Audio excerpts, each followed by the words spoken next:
Bueno, buenos días, ¿cómo están? La idea es seguir con la clase de ACV y esta vez vamos a hablar del otro tipo de ACV que existe, que es el ACV hemorrágico, ¿sí? Entonces, vamos a arrancar.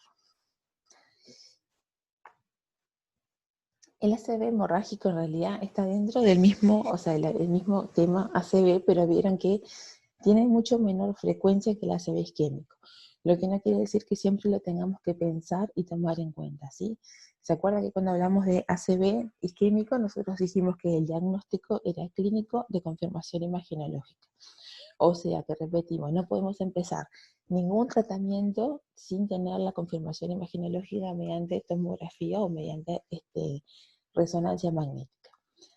El ACV hemorrágico es mucho menos frecuente que el ACV isquémico, representa de todos los ACV solamente el 15%, ¿sí? Y como vamos a ver, tenemos diferentes tipos de ACV hemorrágico. Tenemos la hemorragia cerebral, que es la parenquimatosa, y tenemos la hemorragia subaracnoidea.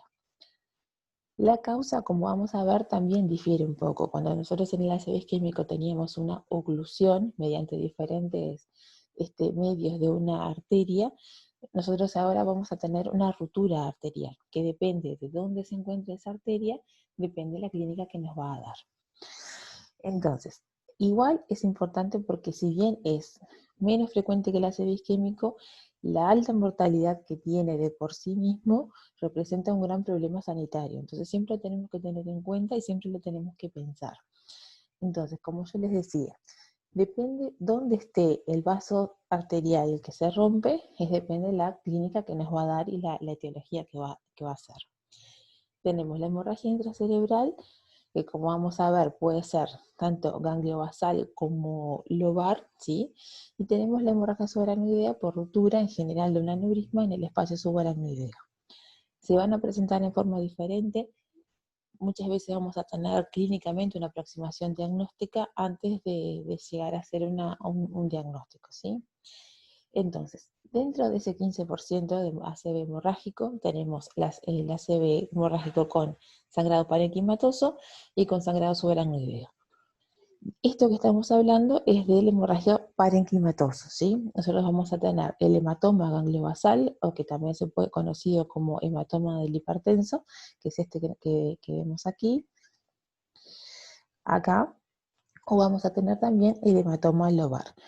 Vamos a ver que estos dos difieren muchas veces en la edad de presentación, muchas veces en la etiología, ¿sí? Y difieren también en el tratamiento. Entonces, ¿qué mecanismos conocemos que pueden terminar en una hemorragia intracraneal? ¿Sí? El más conocido, el que más se le adjudica, digamos, la responsabilidad es la hipertensión. ¿Por qué?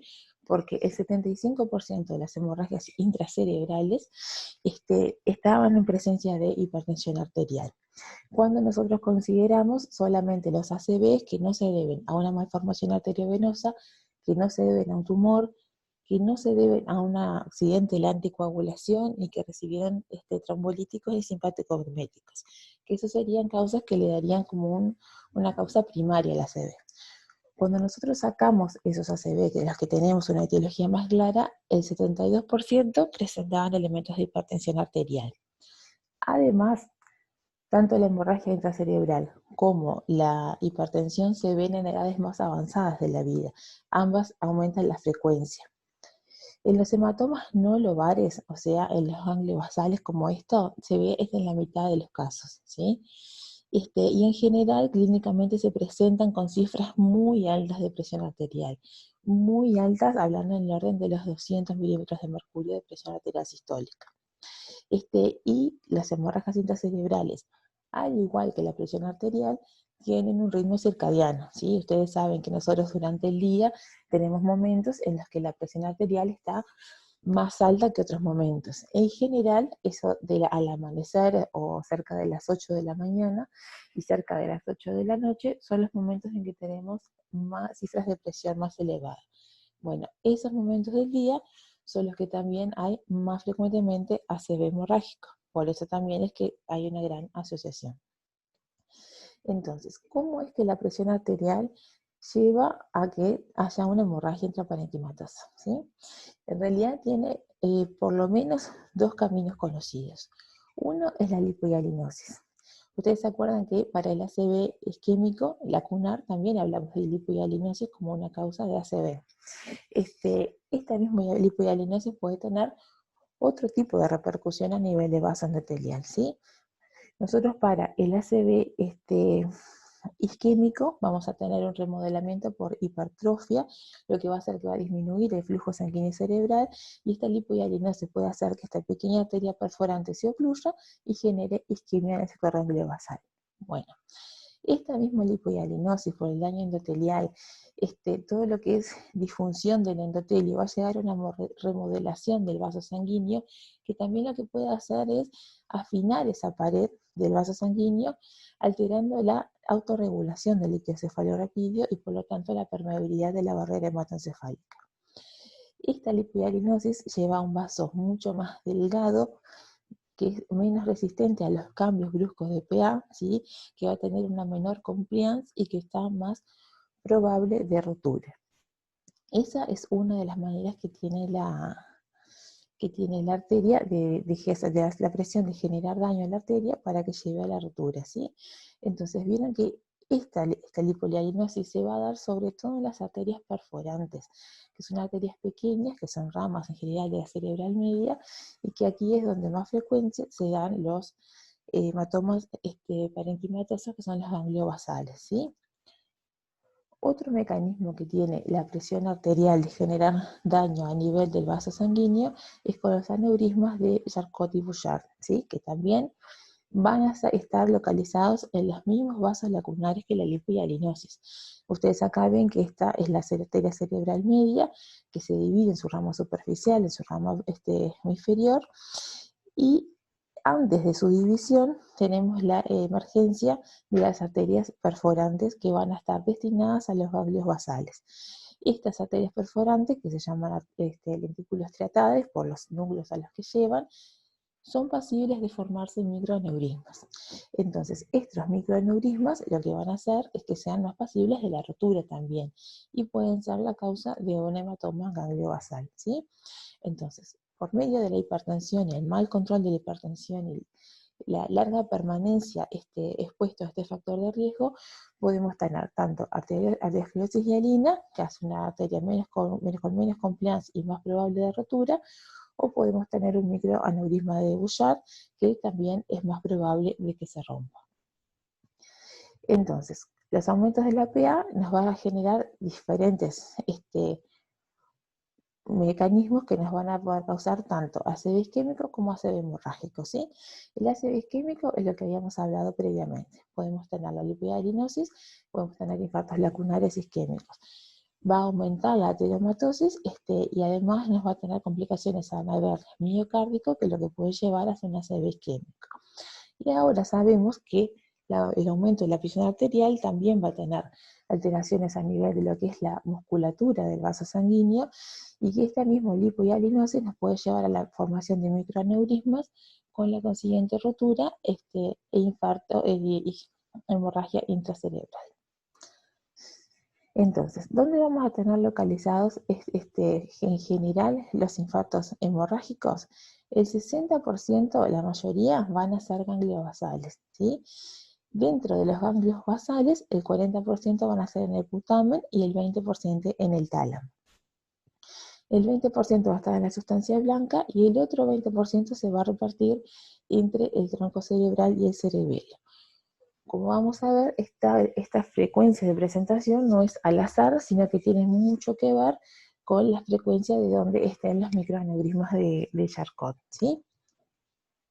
Entonces, de las etiologías, más allá de la presión arterial, que es la que hablamos y que es la causa más frecuente y la que siempre debemos pensar, también debemos buscar en determinados casos la presencia de aneurismas saculares.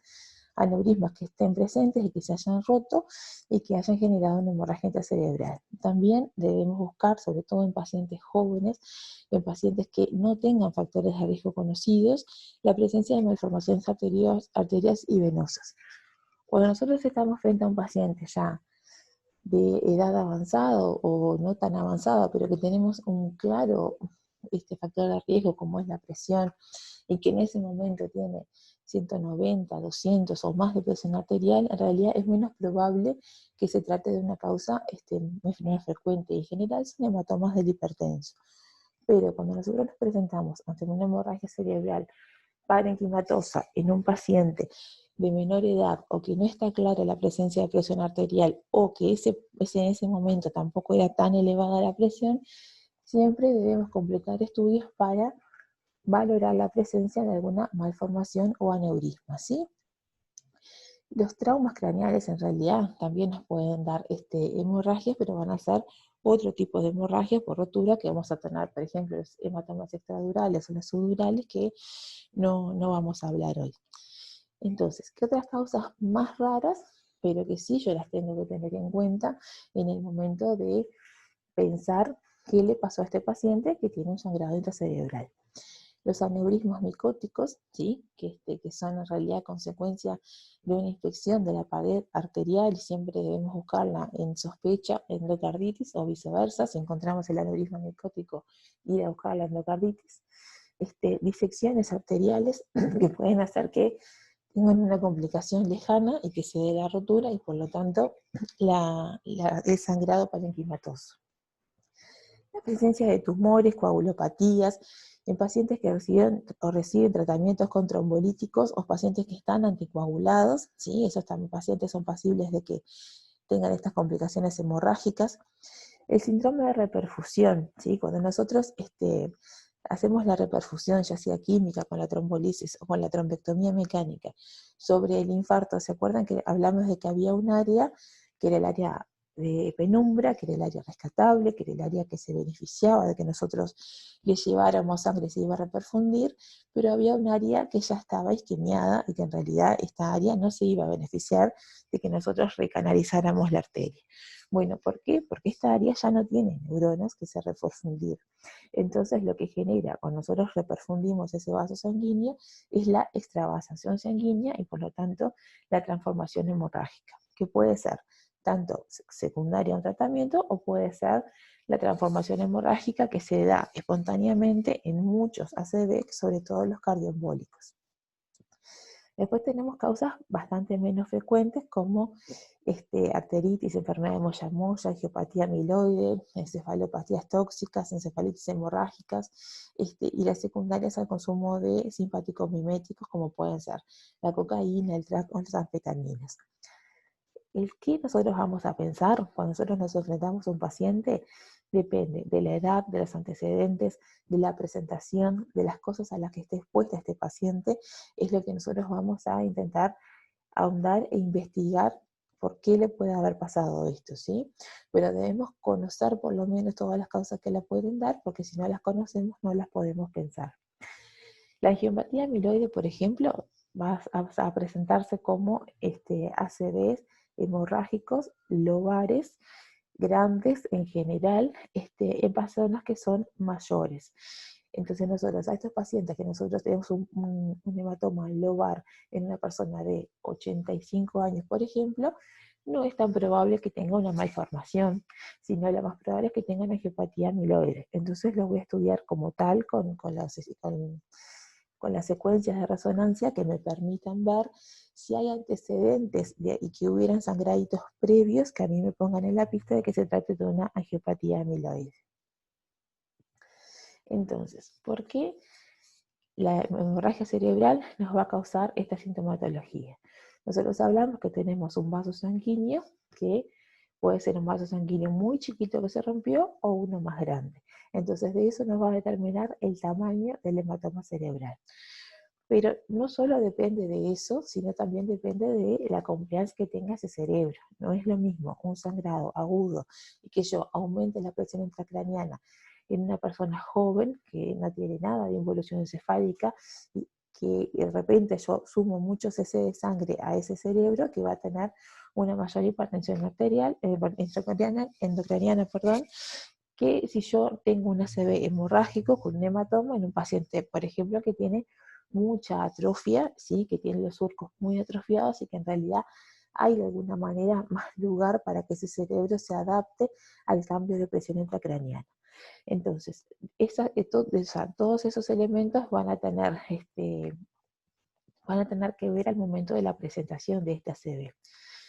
Además, ese hematoma que ahora tenemos a nivel parenquimatoso no va a estar solo, va a generar edema. Ese edema también aumenta y favorece la presión intracraneana, lo que va a hacer que el área que esté alrededor de ese parénquima muchas veces sufra de isquemia.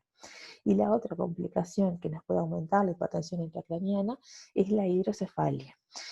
La hidrocefalia se puede dar cuando un hematoma, ya sea lobar o ganglio basal, talámico en general, como este caso que tenemos acá, el hematoma talámico, se abre a los ventrículos. Entonces, eso, además de aumentar la presión, porque hay un elemento que nosotros antes no teníamos dentro del cerebro, entonces eso va a generar un desequilibrio en lo que es el cuidado de las presiones, vamos a tener una disminución del flujo cerebral, vamos a tener una disminución del líquido, que ustedes saben que es lo primero que cambia, pero si además nosotros tenemos sangre dentro de los ventrículos, eso va a generar una irritación y podemos generar la obstrucción del pasaje en cualquiera de los puntos de circulación, lo que va a hacer que el líquido empiece a aumentar en cantidad dentro del espacio intracraneano, también sumando a la hipertensión, que es lo que en definitiva me va a dar la clínica más importante y de gravedad, no solo la focalidad neurológica de donde yo tengo mi sangrado, sino la hipertensión es lo que me va a tener las consecuencias más importantes. Entonces, repito, nosotros siempre que tenemos una focalidad neurológica de instalación brusca, debemos plantear una ACV. Y la naturaleza va a ser de confirmación imagenológica. Nosotros no nos podemos jugar a que tenga una naturaleza determinada y empezar un tratamiento. Pero hay elementos que clínicamente nos pueden orientar hacia uno y a otro lado, ¿sí? Entonces, el que sea durante la actividad, que la clínica de la focalidad neurológica se dé durante el ejercicio o un esfuerzo, nos orienta a que esto podría ser hemorrágico. Que se acompañe desde el inicio de cefaleas, vómitos como elementos de hipertensión intracraniana, nos va a orientar a hemorrágico de igual manera. Algunos ACV isquémicos se presentan con vómitos, ¿sí? Los ACV sobre todo occipitales, que también generan hipertensión intracraniana, pueden presentarse con vómitos. Pero el ACV que desde el inicio se presenta con cefalea y vómitos, nos pone en la pista de que puede tratarse de algo hemorrágico. Y bueno, cuando el ACV desde el inicio tiene alteración de la conciencia, crisis convulsivas y rigidez de nuca, eso en general también nos hace pensar que lo más probable es que haya tratado de un sangrado. Y la rigidez de nuca, además de que tratarse de un sangrado, nos hace saber que hay líquido en el espacio subaracnoideo, ¿sí? Entonces, esto puede ser tanto por una hemorragia subaracnoidea, como puede ser por un hematoma que se abrió a ventrículos y ahora tengo líquido tengo sangre en mi líquido cefalorraquídeo y eso me está causando una rigidez de nuca, ¿sí? No todos los ACV hemorrágicos van a ser iguales ni van a presentarse de igual manera. Tenemos ACV hemorrágicos que son grandes desde el inicio, ¿sí? Entonces eso va a generar, además de la focalidad que depende del lado, si es el lado dominante o no, me puede generar alteraciones del lenguaje o me puede generar alteraciones nóxicas, ¿sí? Una hemianopsia espacial, una negligencia espacial, una hemisomatognósia, depende de la lateralidad del paciente. Puede generar desde el inicio alteraciones de la conciencia, ¿sí? Vómitos, compromiso respiratorio y probablemente tenga un síndrome motor deficitario, un síndrome sensitivo deficitario en el lado contralateral. Estos hematomas grandes pueden presentarse como un síndrome hemisférico más los elementos de hipertensión intracraniana desde el inicio de los síntomas. Pero después también vamos a tener hematomas más pequeños, por ejemplo, que pueden ser capsular o lenticular, que solamente me puede dar una hemiplegia, o sea, un síndrome motor deficitario puro, proporcionado, o sea, que puede tener la presentación de un lacunar, ¿sí? Por eso la importancia de la confirmación imagenológica, porque yo me puedo presentar a este paciente que viene con una hemiplegia proporcionada, capaz con un síndrome sensitivo superpuesto y punto, y pienso que es un lacunar porque tiene un síndrome lacunar, y cuando le hago la imagen se trata de un pequeño hematoma. Eso pasa y es importante por eso insistir con el tema de la imagen.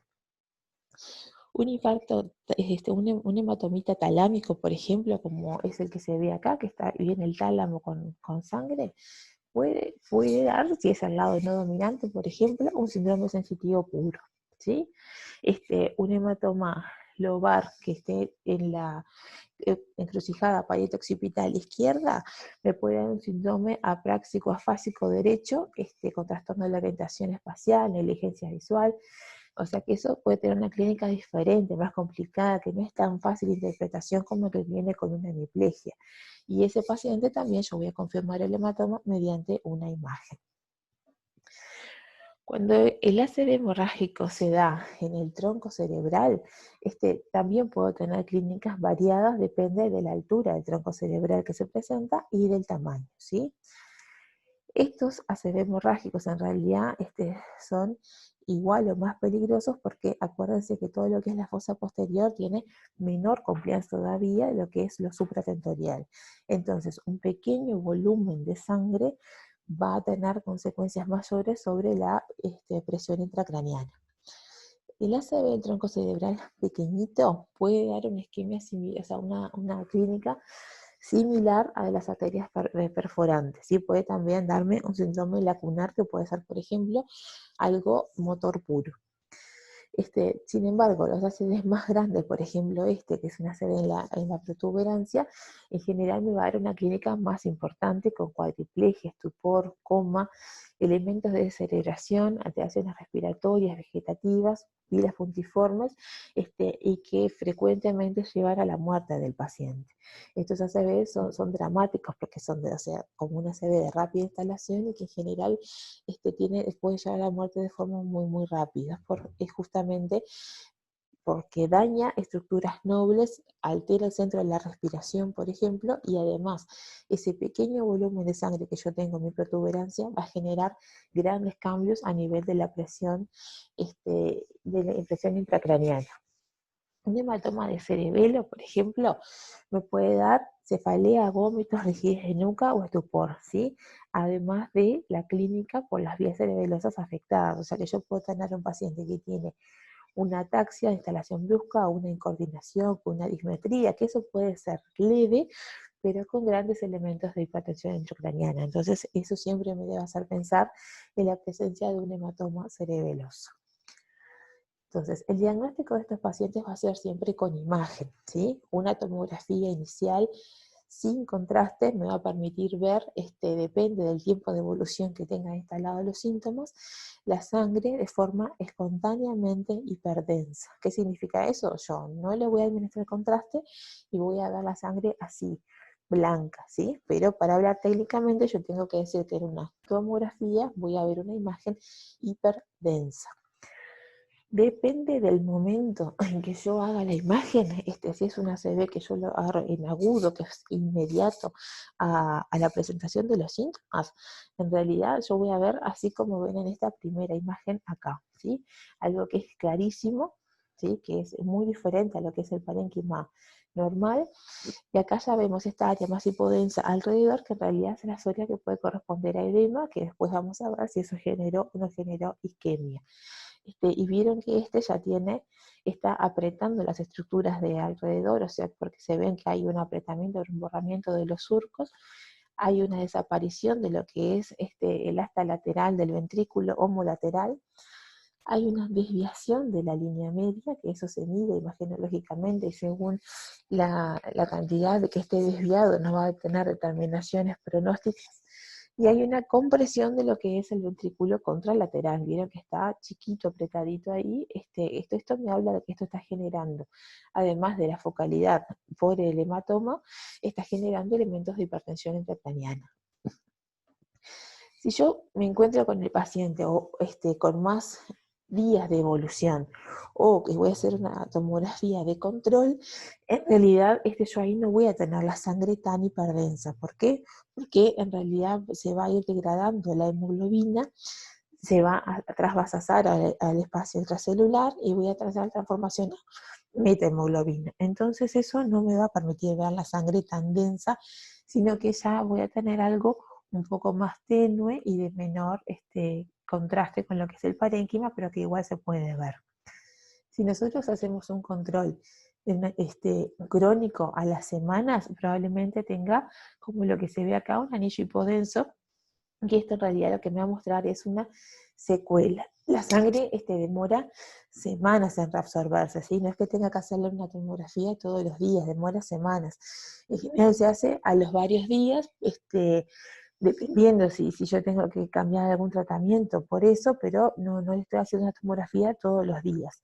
Pero bueno, estos son los cambios que yo puedo encontrar cuando me enfrento a este paciente. Entonces, la angiotomografía, ¿cuándo se hace? La angiotomografía, o sea que yo le administro contraste a mi primera tomografía inicial, la puedo hacer por dos principales motivos.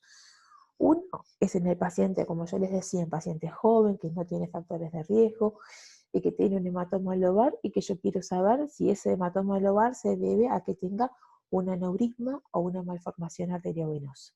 A ese paciente que a mí no me queda claro que sea solo por su presión arterial o que no es un paciente muy añoso, que si tenga una angiopatía amiloide, yo me veo obligado a buscar el desencadenante, que puede ser un aneurisma o una malformación arteriovenosa, y a ese paciente le voy a hacer una angiotomografía.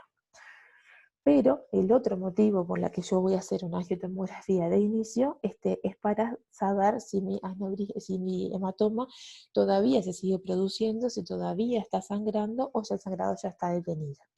Entonces, para eso yo lo que tengo es el spot sign. El spot sign lo que me va a permitir es ver un punto de mayor hiperdensidad dentro de lo que es mi hematoma, ¿sí? Entonces ven que ustedes acá tienen, esta es la tomografía simple, sin contraste, ven el hematoma que está espontáneamente hiperdenso y cuando ven la angiotomografía, ahí ven un punto que está más hiperdenso al lado del puntero. ¿Eso qué significa? Que la sangre todavía se está extravasando porque se ve extravasación del contraste. O sea que ese es un hematoma que todavía está creciendo, que puede empeorar. Entonces eso va a tener una implicancia pronóstica y terapéutica diferente al hematoma que ya dejó de sangrar, que yo sé que es eso que veo, es lo que va a estar, ¿sí? Acá vemos otra tomografía sin contraste, un hematoma lobar extenso, ¿sí? Que en realidad cuando nosotros le hacemos la angiotomografía vemos el spot sign. Esto es contraste extravasado y que me está hablando de que la sangre todavía está saliendo y que es un hematoma que además de ser grande y tener elementos de hipertensión imaginológicas, vean que acá tiene el ventrículo comprimido, tiene compresión de surcos alrededor y la línea está ligeramente lateralizada, este hematoma puede seguir creciendo y va a seguir creciendo porque todavía hay sangre que se está extravasando. Entonces, cuando yo estoy frente a un paciente que ya tengo el diagnóstico de que tiene un ACV hemorrágico, ¿sí? Yo tengo escalas para determinar qué pronóstico y qué gravedad tiene a corto plazo. La mortalidad global de presentación de un cuadro es del 50%, ¿sí? Como les decía, va a depender desde el crecimiento que tenga y del tamaño absoluto del hematoma, el nivel de metaloproteasas, la localización, ¿sí? No es lo mismo un hematoma infratentorial que un supratentorial, como hablamos, y del grado de atrofia cerebral, que es lo como yo les decía, no es lo mismo un paciente joven que tiene cero atrofia cerebral y que en realidad un cambio ese aporte de volumen de forma tan brusca va a generar grandes cambios a nivel de la presión intracraniana, que una persona más añosa que tenga ya importante atrofia, que en realidad va a como permitir de alguna manera mayores cambios. Entonces nosotros hablamos que la gravedad para un hematoma hemisférico es de 50 mililitros, ¿sí? Un hematoma talámico de 15 mililitros, porque el hematoma talámico está tan cerca de los ventrículos y tiene, que puede generar una hidrocefalia rápidamente, y el hematoma cerebeloso de 40 mililitros. Contamos con escalas que en realidad esta escala nos va a permitir tener una idea desde el inicio y cuando del pronóstico de este paciente, que la escala va a tener en cuenta escala de Glasgow, por supuesto, el volumen, ¿sí? El volumen del sangrado intracraniano medido en centímetros cúbicos, que va a ser mayor de 3 o menor de 3. Esto en general no lo tenemos que calcular nosotros, sino que viene junto con el informe de la tomografía. Y después el origen infratentorial. El infratentorial, por lo que decíamos, que todo por la menor compliance del sistema infratentorial, va a tener una mayor mortalidad. Y después el tema de la edad, si es mayor o menor de 80, por el tema también del terreno del paciente. Entonces, el tratamiento va a ser primero el ABC, ¿no? Vía aérea, ventilación y circulación. Vamos a hacer un tratamiento con medidas médicas y eventualmente quirúrgicas. Tenemos que tener al paciente en reposo absoluto, tratar de que la cabeza esté a 30 grados de plano horizontal, porque eso nos va a permitir disminuir la presión intracraniana, asegurar la ventilación y oxigenación del paciente. Si es necesaria la ventilación, hay que hacerlo. Tratar de no sedarlo al paciente, porque eso nos va a alterar, digamos, la medición de la escala de Glasgow, la progresión, pero estos pacientes son pacientes que en general están con mucho dolor, con mucha excitación, entonces a veces es necesario proveerles algún sedante para el bienestar del paciente, ¿sí? Hay que calmar la cefalea, porque la cefalea es importante, es una cefalea nueva, es una cefalea de características orgánicas, y que la cefalea en sí va a aumentar la presión, ya sea también intracraniana, y la presión arterial del paciente, con que esto no me conviene.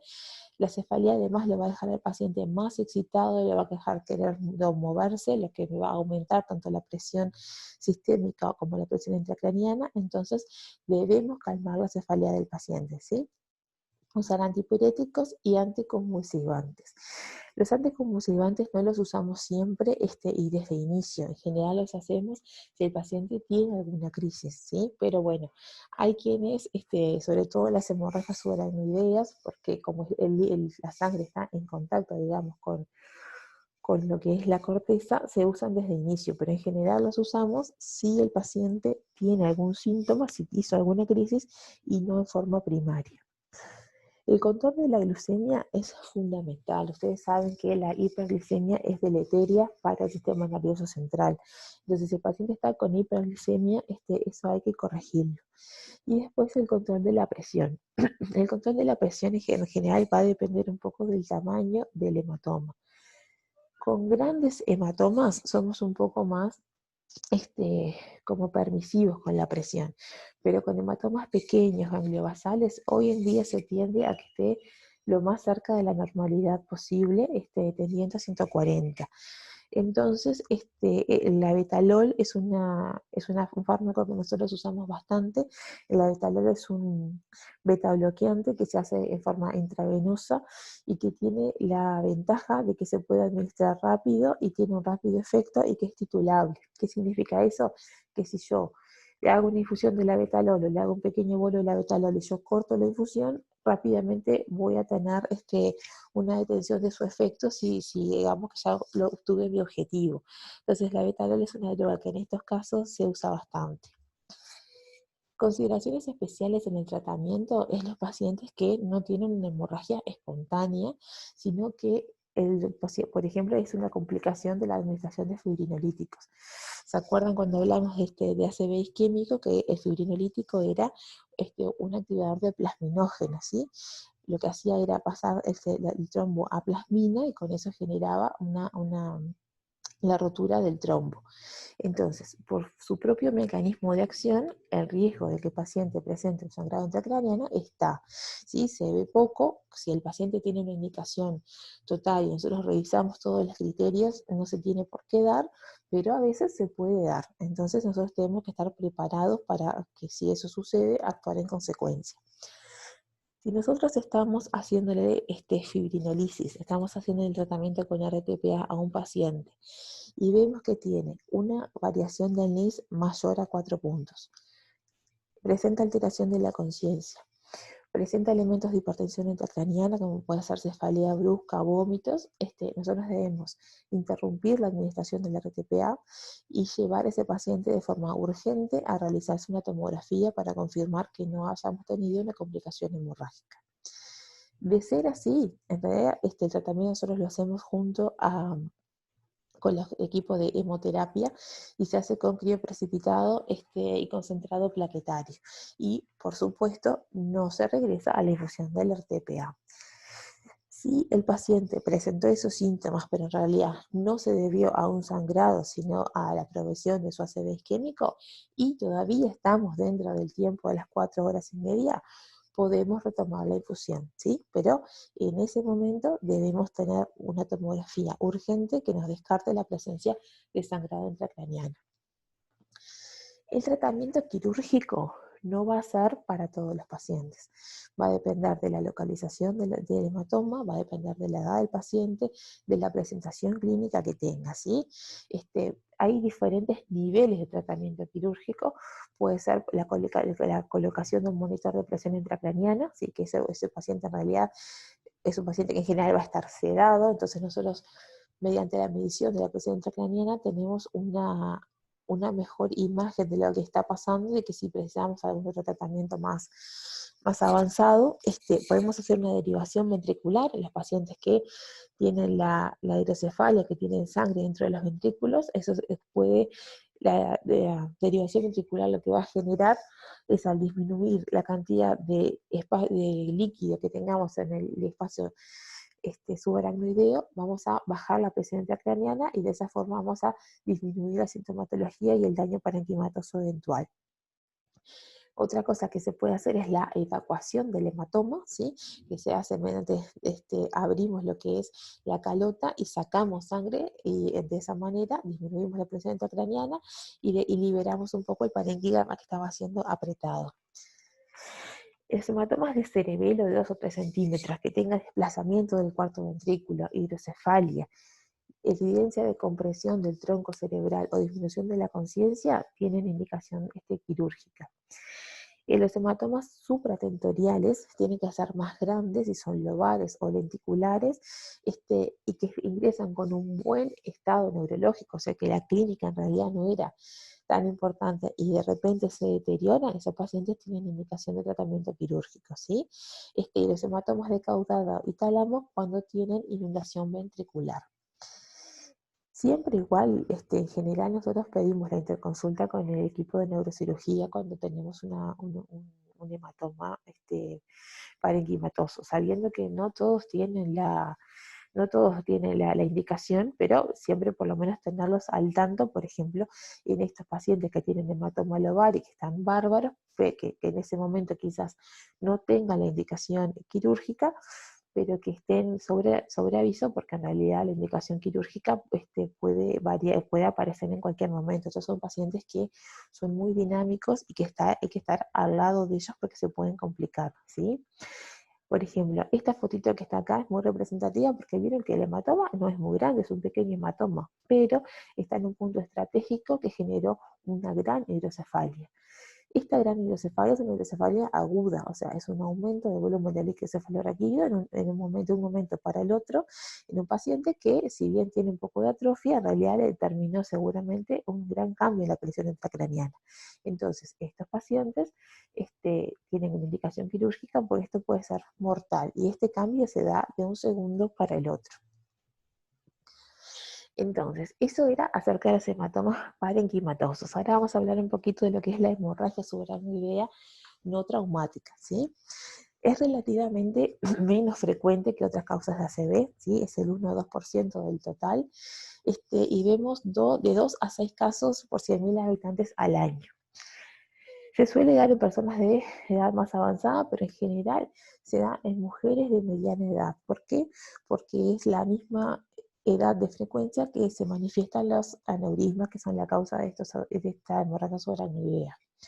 Tienen una gran mortalidad, Y si bien hay factores de riesgo que están conocidos, son los mismos que para otros tipos de ACV, pero las personas hipertensas que fuman y con el consumo de alcohol, en realidad se ve mucho más la presencia de aneurismas, y cuando están estos aneurismas, por otras causas, la posibilidad de que estos se rompan, ¿sí? Entonces, la mayoría se producen por ruptura de un aneurisma en una arteria en la base del cráneo, y con el consiguiente derrame de sangre al espacio subaracnoideo. Hay personas que tienen factores de riesgo que hacen más probable la presencia de un aneurisma. Por ejemplo, displasia fibromuscular, que haya una coartación de aorta o la presencia del riñón poliquístico. ¿Sí? Esto tiene una connotación familiar y por lo tanto en general son personas que ya saben de sus antecedentes familiares y que ante síntomas como una cefalea más banal deben ser estudiados en búsqueda de esos aneurismas. Estos pacientes, si además fuman, si son hipertensos y tienen consumo de alcohol, tienen más probabilidad de una rotura aneurismática. Pero de por sí, esos factores de riesgo, una persona sin estos factores, van a predisponer a la formación de aneurismas. Los aneurismas son más frecuentes en la circulación anterior, ¿sí? Por ejemplo, en la carótida interna está el 40%, en la comunicante anterior está el 30%, y después de cerebral media el 20%, ¿sí?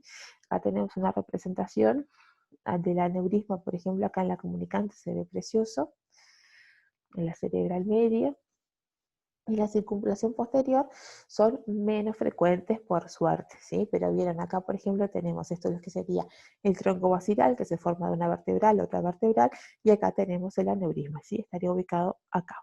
Esto sería el aneurisma representado en la circulación posterior. Entonces, esta foto lo que muestra es lo mismo, ¿sí? Estas son las posibles ubicaciones de los aneurismas. Entonces tenemos por frecuencia, dijimos que era la circulación anterior. Y las comunicantes, después está la cerebral media, acá está la carótida, ¿sí? La carótida interna es muy frecuente. Y acá tenemos la arteria basilar y la arteria vertebral, son mucho menos frecuentes, ¿no? Entonces, estos son estudios de angiografía que lo que permiten ver, una vez que nosotros sospechamos, mediante, por ejemplo, una tomografía con contraste, la presencia de un aneurisma de clínica, se hace la angiografía, que es con fines diagnósticos, y muchas veces también se hace el tratamiento en ese lugar. Vieron que se ve una deformación, que estos son aneurismas saculares, y que la angiografía, al permitir ver la pared, va a tener mucho mejor rendimiento que lo que es la tomografía con contraste, porque nos va a permitir ver el tamaño, la localización, la relación con otras estructuras y el cuello del aneurisma, porque depende de eso es el tratamiento que vamos a poder ofrecerle. Entonces, ¿cómo vemos la hemorragia subaracnoidea mediante estudios? ¿Sí? Estas son tomografías que son sin contraste, esto que nosotros vemos acá, hiperdenso, espontáneamente hiperdenso, es sin contraste. Vemos que vamos a ver diferente a lo que es el hematoma que habíamos visto previamente. Estas acá son muy elocuentes, porque nosotros vemos casi todo el espacio subaracnoideo hiperdenso espontáneamente, lleno de sangre, y acá además se ve la presencia de un aneurisma y acá de otro. Esto, cuando nosotros vemos esto, rompe los ojos, no queda la duda. Pero a veces hay algunos que son más pequeños, incluso más pequeños que estos, y que debemos mirarlo con mucha atención. Estas tomografías seguramente fueron hechas al inicio de los síntomas, porque se ve muy clara la sangre y muy hiperdensa. Después de las 24 horas de presentación de los síntomas, la tomografía va perdiendo rendimiento, ¿sí? Va perdiendo sensibilidad para detectar la sangre dentro del espacio subaracnoideo. Por lo tanto, a veces debemos recurrir a la punción lumbar y buscar eritrocitos crenados, o sea, rotos, en el líquido cefalorraquídeo, si nosotros tenemos un cuadro clínico que nos evoca mucho la rotura aneurismática y estamos casi seguros de que esa persona tuvo una hemorragia subaracnoidea, pero no la vemos en la tomografía, no vemos la presencia de un aneurisma, porque puede ser que ya se haya roto. Si nosotros nos queda mucho la duda y ya pasaron más de 24 a 48 horas, podemos hacer una punción lumbar, debemos hacerla, para detectar la presencia de sangre de eritrocitos crenados en el líquido cefalorraquídeo, ¿sí? Entonces, vamos a la anatomía patológica, podemos tener diferentes tipos de aneurismas. El aneurisma, ustedes saben que vamos a tener una pared arterial adelgazada, tejido fibroso, ¿sí? Solo íntima y adventicia, y no tiene componente muscular. Eso es lo que genera la dilatación de esa arteria y con la consiguiente eventual rotura, ¿sí? Hay una disgregación y rotura de las capas elásticas. Entonces, los aneurismas saculares pueden ser de diferentes tamaños, o podemos tener dólico mega arterias, que son arterias gigantes, flexuosas, que se van a ver muy claramente y que en general es por aterosclerosis, ¿sí? Y como dijimos, el riñón poliquístico y la coartación de aorta van a ser factores que van a predisponer a la formación de aneurismas saculares.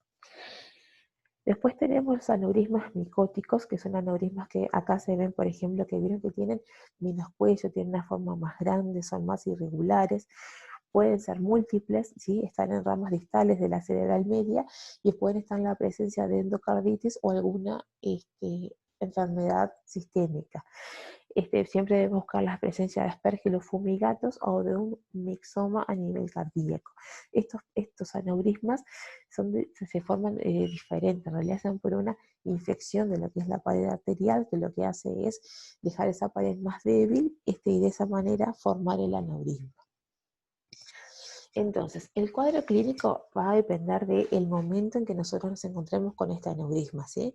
No es lo mismo la clínica de un aneurisma en realidad que todavía no se ha roto a la rotura aneurismática propia, que es la de la hemorragia subaracnoidea.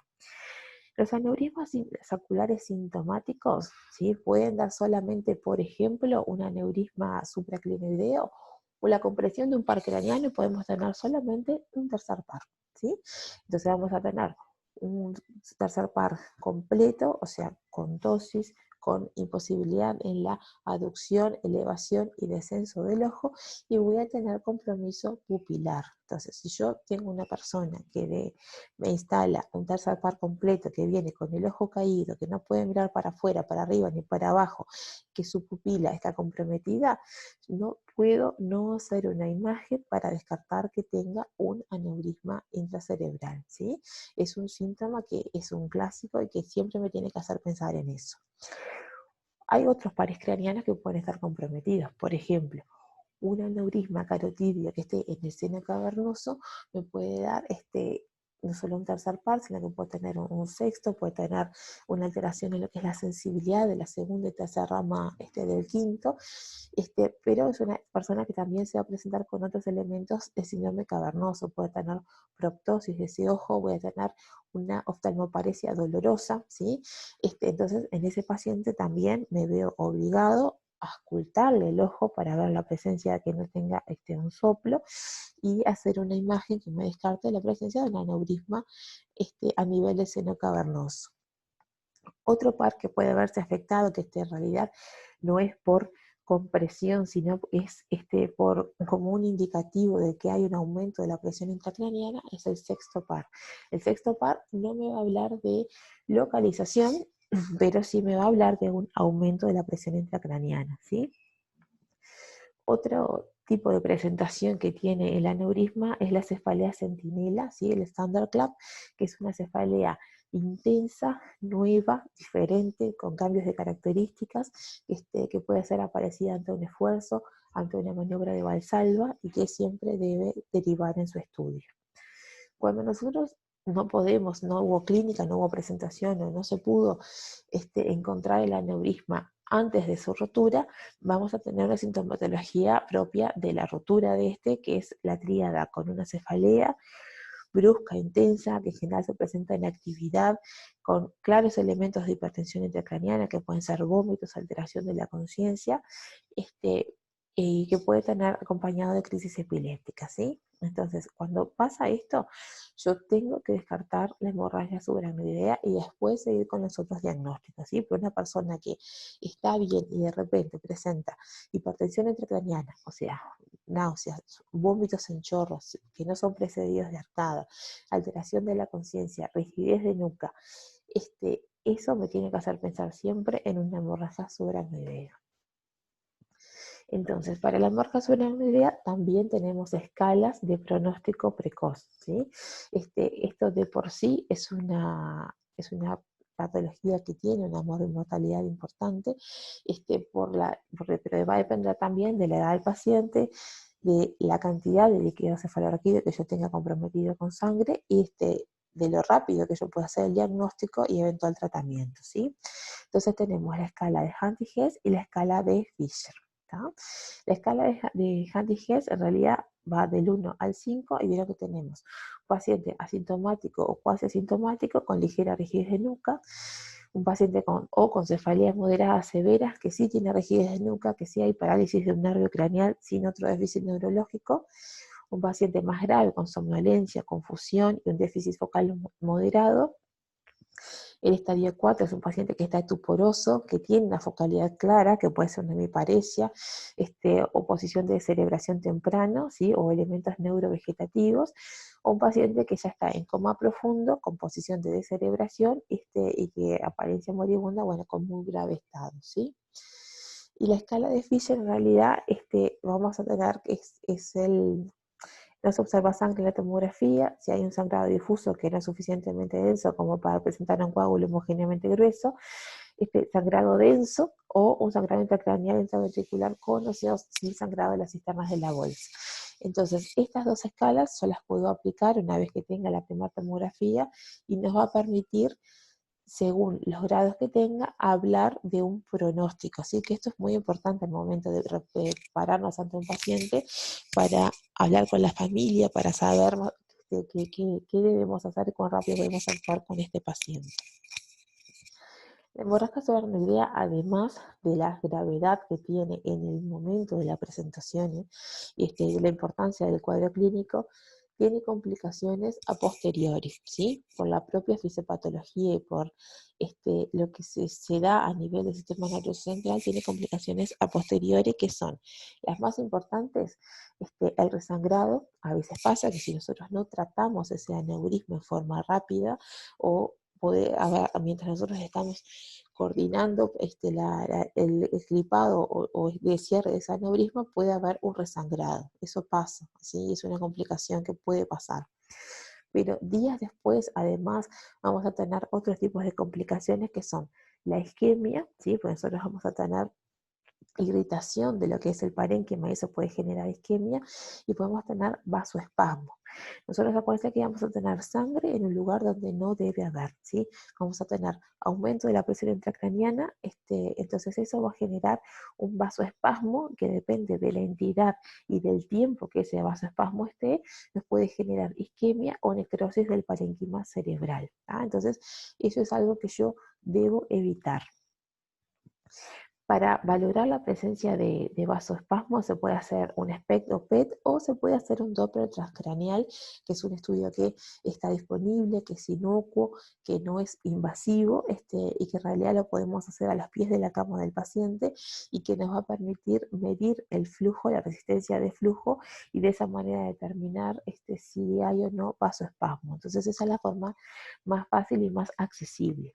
Y también lo podemos ver por angiografía, que lo que vamos a ver es una disminución del calibre de los vasos cerebrales. Entonces, esa es una complicación que nosotros debemos tratar, y ahora vamos a ver cómo, ¿sí?